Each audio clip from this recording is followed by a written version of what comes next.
I've got a very special video for you today. I've got my brother who's a world-class photographer, and he's going to show you how he uses his skills with my Canoe to get some incredible wildlife photography. He also has one of the #1 podcasts in the world in nature photography. So I'd like you to introduce my brother, Terry Vanderheiden, and he'll give you some tips and tricks so you can become a better photographer. Hi, Terry Vanderheiden here. Today I had a real treat. We went out to photograph American white pelicans. And normally I'm doing this from the shore, right? And I have my tripod or my monopod and I've got my camera. But today I was able to come out on my brother's Canoe, which is really a cool way to go because you're right at water level. Look at this. You're really almost at the same eye level when you're photographing these pelicans, because pelicans sit up fairly high in the water, right? And you know, my mantra is to get lower, right? To get a better wildlife shot, you need to get lower.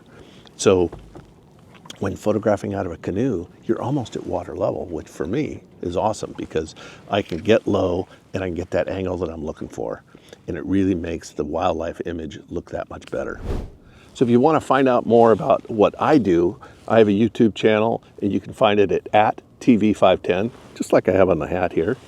I also have a podcast, which is called The Nature Photography Podcast. You can find it any place where you watch listen to your podcasts, like Apple and Spotify and those likes.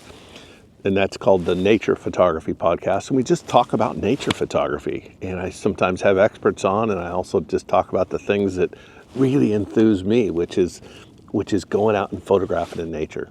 And that's also one of the things that I do on my YouTube channel is I talk about nature photography, but I also talk about how to process your images, like using Lightroom and Photoshop and some of the other programs that are out there.